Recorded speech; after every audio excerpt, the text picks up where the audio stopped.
Olá, você está no canal de leituras da Thelma. O livro de hoje chama-se O Cortiço, de Aloísio Azevedo. Narração, Thelma Schinkermann. Capítulo 7. E assim ia correndo o domingo no cortiço até às 3 da tarde, horas em que chegou o mestre Firmo, acompanhado pelo seu amigo Porfiro, trazendo aquele o violão e o outro o cavaquinho.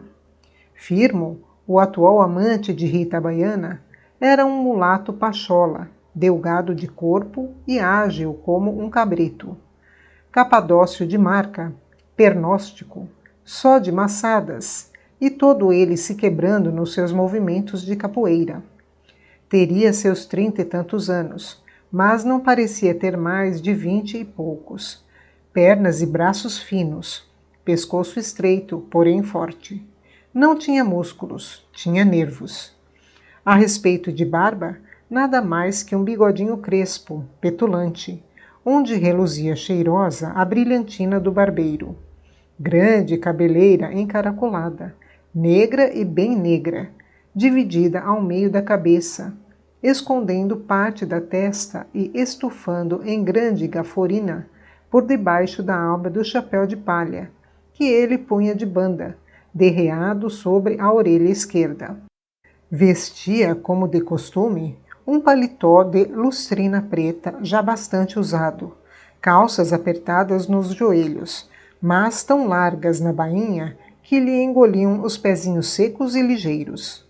Não trazia gravata nem colete, sim uma camisa de chita nova e ao pescoço, resguardando o colarinho, um lenço alvo e perfumado.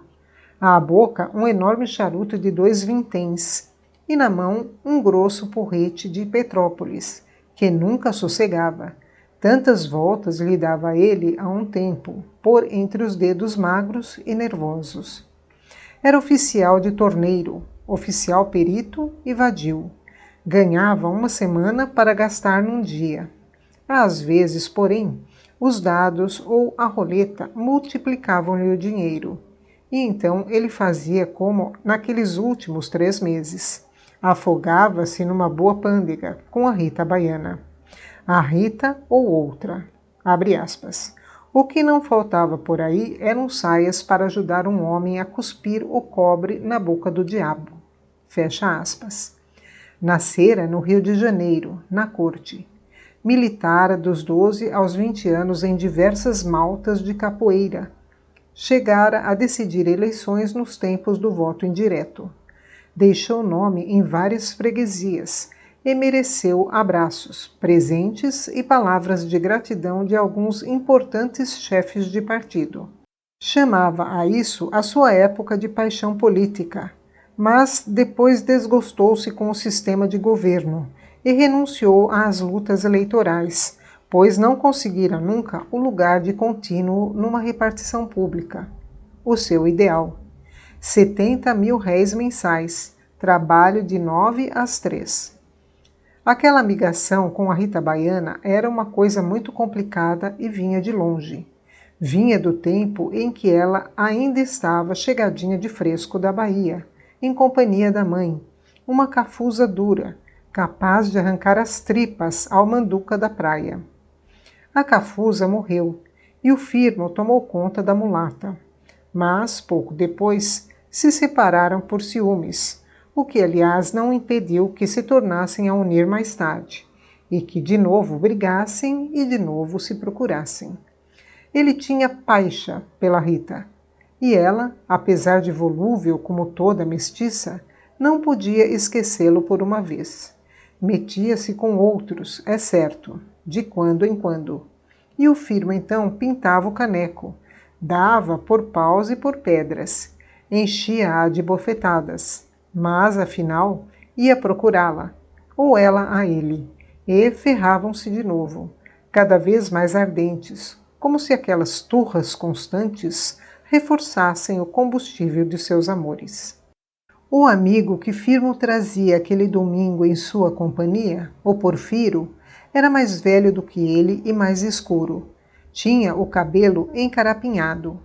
Tipógrafo. Afinavam-se muito os dois tipos, com as suas calças de boca larga e com os seus chapéus ao lado. Mas o Porfiro tinha outra linha. Não dispensava a sua gravata de cor saltando em laço frouxo sobre o peito de camisa. Fazia questão da sua bengalinha com a cabeça de prata e da sua piteira de âmbar e espuma, em que ele equilibrava um cigarro de palha. Desde a entrada dos dois, a casa de Rita esquentou. Ambos tiraram os paletós e mandaram vir para ti, abre aspas, a abrideira para a moqueca baiana, fecha aspas.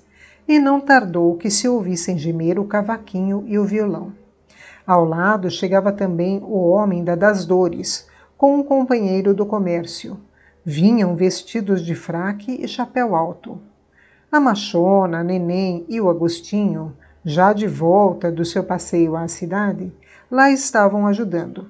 Ficariam para o rega-bofe. Um rumor quente, de dia de festa, ia se formando naquele ponto da estalagem. Tanto numa casa como na outra, o jantar seria às 5 horas. Rita botou o vestido branco, de cambraia, encanudado a ferro. Leocádia, Augusta, o Bruno, o Alexandre e o Albino jantariam com ela no número 9. E no número 8, com a das dores, ficariam, além dos parentes desta, Dona Isabel, Pombinha, Marciana e Florinda.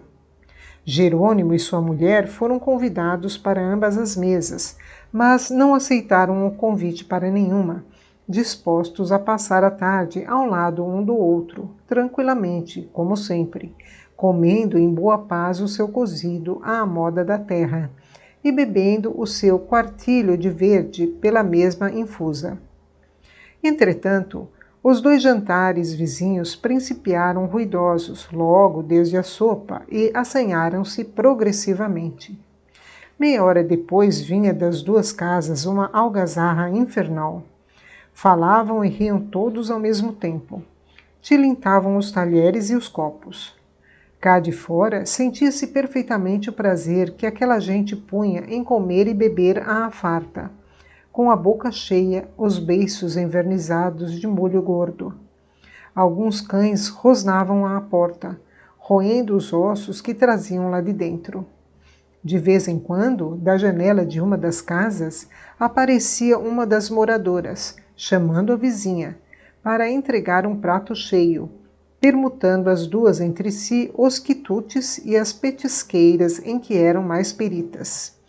Olha, gritava a das dores para o número 9. Diz a Rita que prove deste zorô, para ver que tal o acha, e que o vatapá estava muito gostoso. Se ela tem pimentas, que me mande algumas. Do meio para o fim do jantar, o barulho em ambas as casas era medonho. No número 8, berravam-se brindes e cantos desafinados. O português, amigo das dores, já desengravatado e com os braços à amostra, vermelho, lustroso de suor, entumecido de vinho virgem e leitão de forno, repotreava-se na sua cadeira, a rir forte, sem calar a boca, com a camisa a espipar-lhe pela braguilha aberta. O sujeito que a acompanhara fazia fosquinhas a neném, protegido no seu namoro por toda a roda, desde a respeitável machona até o endemoniado Agostinho, que não ficava quieto um instante, nem deixava sossegar a mãe, gritando um contra o outro como dois possessos. Florinda, sempre muito risonha e esperta, divertia-se a valer e, de vez em quando, levantava-se da mesa para ir de carreira levar lá fora ao número 12 um prato de comida à sua velha que, à última hora, vindo-lhe o aborrecimento, resolvera não ir ao jantar. À sobremesa, o esfogueado amigo da dona da casa exigiu que a amante se lhe assentasse nas coxas e dava-lhe beijos em presença de toda a companhia, o que fez com que Dona Isabel, impaciente por afastar a filha daquele inferno, declarasse que sentia muito calor e que ia lá para a porta esperar mais à fresca o café. Em casa da Rita Baiana, a animação era ainda maior. Firmo e Porfiro faziam o diabo, cantando, tocando bestialógicos, arremendando a fala dos pretos caçanges. Aquele não largava a cintura da mulata e só bebia no mesmo copo com ela. O outro divertia-se a perseguir o albino, galanteando-o afetadamente para fazer rir à sociedade. O lavadeiro indignava-se, dava o cavaco. Leocádia, a quem o vinho produzira delírios, hilariedade, torcia-se em gargalhadas, tão fortes e sacudidas que desconjuntavam a cadeira em que ela estava, e, muito lubrificada pela bebedeira, punha os pesados pés sobre os do Porfiro, roçando as pernas contra as dele e deixando-se apalpar pelo Capadócio.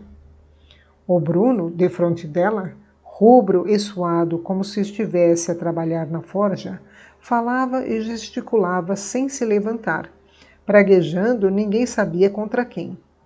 O Alexandre, a paisana, assentado ao lado da mulher, conservava quase toda a sua seriedade e pedia que não fizessem tanto barulho, porque podiam ouvir da rua. E notou, em voz misteriosa, que o Miranda tinha vindo já espiar por várias vezes da janela do sobrado. Que espie as vezes que quiser, bradou a Rita. Pois então a gente não é senhora de estar um domingo em casa a seu gosto e com os amigos que entender? Que vá pro diabo que o lixe. Eu não como nem bebo do que é dele. Os dois mulatos e o Bruno também eram da mesma opinião. Abre aspas. Pois então, desde que se não ofendia, nem prejudicava a safardana nenhum com aquele divertimento, não havia de que falar. Fecha aspas. E que não entiquem muito, ameaçou o Firmo, que comigo é 9 e o trunfo é paus. O Porfiro exclamou: se se incomodam com a gente, os incomodados são os que se mudam. Ora, pistolas! O Domingo fez-se para gozar, resmungou o Bruno, deixando cair a cabeça nos braços cruzados sobre a mesa. Mas ergueu-se logo, cambaleando, e acrescentou, despindo o braço direito até o ombro: eles que se façam finos, que os racho. O Alexandre procurou acalmá-lo, dando-lhe um charuto. Em uma outra casinha do cortiço, acabava de estalar uma nova sobremesa, engrossando o barulho geral. Era o jantar de um grupo de italianos mascates, onde o Del Porto, o Pompeu, o Francesco e a Andrea representavam as principais figuras. Todos eles cantavam em coro, mais afinados que nas outras duas casas. Quase, porém, que se lhes não podiam ouvir as vozes. Tantas e tão estrondosas eram as pragas que soltavam ao mesmo tempo. De quando em quando, de entre o grosso e macho vozear dos homens, esguichava um falsete feminino, tão estridente que provocava réplica aos papagaios e aos perus da vizinhança. E daqui e dali iam rebentando novas algazarras em grupos formados cá e lá pela estalagem. Havia nos operários e nos trabalhadores decidida disposição para pandegar, para aproveitar bem, até ao fim, aquele dia de folga. A casa de pasto fermentava revolucionada como um estômago de bêbado depois de um grande bródio, e arrotava sobre o pátio uma baforada quente e ruidosa que acontecia.